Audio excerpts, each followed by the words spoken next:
Don't forget to like and subscribe, and share your opinion down below. Am I the idiot for not wanting a baby to sleep in my room? I live in Dallas and we're going through hell because of this winter storm. My family's house had to deal with rolling blackouts for the past few days, but yesterday is the day that it looked like our power was back on for good, which led to my mom inviting our neighbors to stay with us. For whatever reason, their power hasn't been on for the past few days and my mom invited them to stay with us without even consulting anyone else in the family. These neighbors have 3 kids, one of which is a baby who's only a few months old, and out of nowhere, my mom told me that the baby and its crib were going in my room. That pissed me the F off since she didn't even ask how I felt about that, but she wouldn't listen to my protests. She never does. Last night I was trying to get to sleep, but the fang baby was being noisy. She wasn't crying, she was just making random baby noises and I couldn't deal with it. She eventually fell asleep and so did I, but then she started crying, which woke me up. The parents came in and started consoling the baby back to sleep, but I was still up when the baby woke again and started making more baby noises. I decided to take action of my own. I ended up moving the crib into my sister's room, and when she started crying again, it was definitely better for me. But I heard a bunch of confusion in the hallway. The baby's mom was wondering why the crib was in my sister's room and I just pretended to be asleep. But my mom slammed my door open and immediately called me out. This led to a giant argument between me and her in the hallway. I was arguing that it's not fair that the baby sleeps in my room, but once again, my fang-itch mom already decided that she was in the right and that she's not to be questioned. Then the neighbor's other kids woke up and the entire house was watching me and my mom scream at each other. Things eventually calmed down and the baby went back in my room. But once she was asleep, I pushed the crib into the bathroom and she wasn't discovered until this morning when the baby's dad found her in there. Now they are mad at me, but I'm pissed at them and my mom.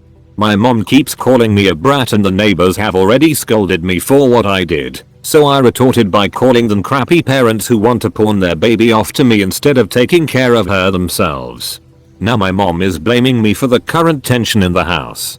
Who's the bad guy here? You are the idiot. You are 24 years old. Your parents do not have to provide a roof over your head. Do you pay rent? Your city is in crisis. Your mom is helping a family with children out so they don't freeze. You can handle a baby in your room for a couple of nights during an emergency. You are the idiot. You should not have moved their child in the middle of the night without telling anyone. That is terrifying for a parent, for their kid to not be where they think and to not know what happened. Then you double down and put the baby in the bathroom? Any sympathy I might have had over lack of sleep is gone. Grab a pillow and blanket and sleep in the bathroom yourself if it's so bad in your room. You are the idiot. Reading post. I thought it's 14 years old kid. But 24 years old man?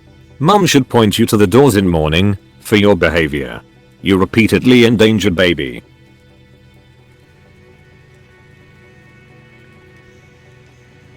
Am I the idiot for lashing out after my husband ruined the food I prepared for our guests? Me F26 and my husband M33 Mike have been married for a year now. He doesn't cook. He's bad at it. His cooking is the worst despite learning from books, YouTube videos, me teaching him. It just never works. Every time he steps a foot into the kitchen it turns into a mess. I don't know how. He doesn't know how. Maybe because he's constantly busy with work, police officer, and is used to fast food. But he's good at other things.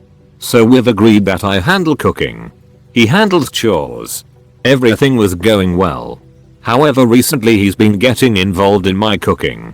Basically making comments about what ingredients I should not add, and I try to take it under consideration, but only if he's being reasonable. Lately he's been waiting for when I prepare dinner or lunch, then sneaks in and add extra salt, pepper, spices, other ingredients that completely ruin the meal. First it was a mystery to me. Had me questioning myself. Why I added too much salt or spices. He admitted he was the one adding extra ingredients and messing up my cooking. The meals are no longer eatable. I've told him to not try to get involved in something he doesn't have experience with. I've basically been eating out for a week now because of him. Last night we had my family visiting. I took the entire day preparing meals. He helped out by going to the grocery stores. I noticed he bought stuff from the grocery store that I wasn't allowed to see. I figure probably some snacks. As we were about to eat dinner, my mom and dad suddenly looked grossed out and said they couldn't eat cause the food had so much salt in it. I was confused. I asked them to try another dish which was too spicy for them to eat. My dad had an upset stomach and he almost threw up. He has high blood pressure and salt wasn't good for him. Mike kept acting confused. My mom and dad couldn't eat anything I made. I knew Mike had something to do with it. My parents left and I felt ashamed. I asked Mike, then I blew up after he admitted he went behind my back to add ingredients that he thought were gonna make my food better. I lashed out at him. Told him he ruined my work after spending hours and made my parents feel uncomfortable. Adding too much salt knowing my dad has high blood pressure. He argued that he was just trying to help and thought our food will be better. So I shouldn't yell at him. And my parents didn't say anything, so it wasn't that bad. I told him he shouldn't have done this, but he refused to acknowledge he did anything wrong. Then went out to meet his friends for dinner. I'm going to guess that he's a control freak and feels threatened or emasculated by the fact that he has tried to cook and failed. So now he sabotages your cooking by adding his influence. Not the idiot. Not the idiot. However, it could be that something has hurt his taste buds. Could be COVID. Could be smoking. Could be something else. If that is the case and all of the food is bland to him, suggest him just seasoning his own plate until he likes it. Not the whole pot. Not the idiot. Whatever is going on, he's acting like a complete asshole. This would be a serious, you need counseling because you are acting batshit bananas for some reason and I have no idea why conversation.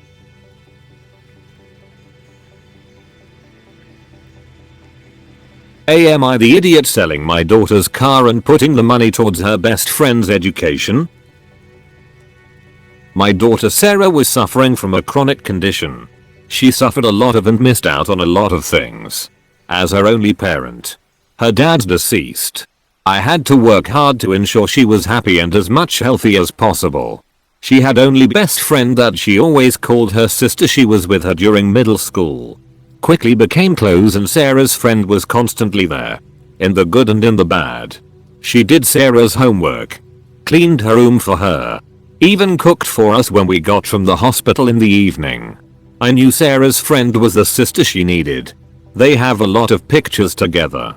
After Sarah's funeral, her best friend asked me to help her hang their pictures on the wall.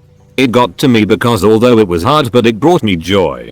It felt like Sarah's friend was like a member of the family.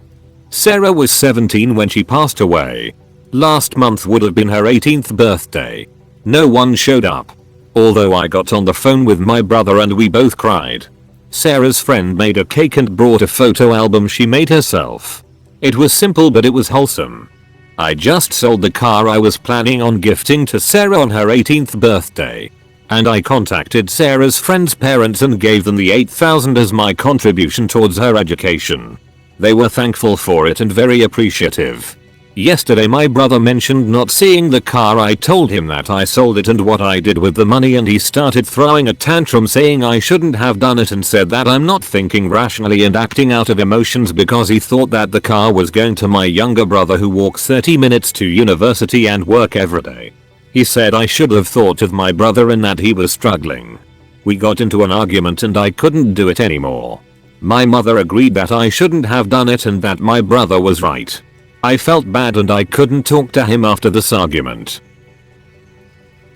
Not the idiot. The car was yours to do with as you saw fit.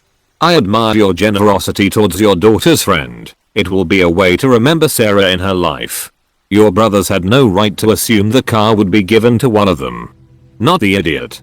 Sarah most likely would have wanted her friend to get the money because that friend was her family, seemingly more than her blood family, since none of them could even be bothered to come commemorate the day with you and her friend did. Your brothers and mother are being selfish and entitled and only thinking about what they could get rather than what you need to help you heal. Not the idiot. It was your car, so it was your money. Sarah would have wanted this.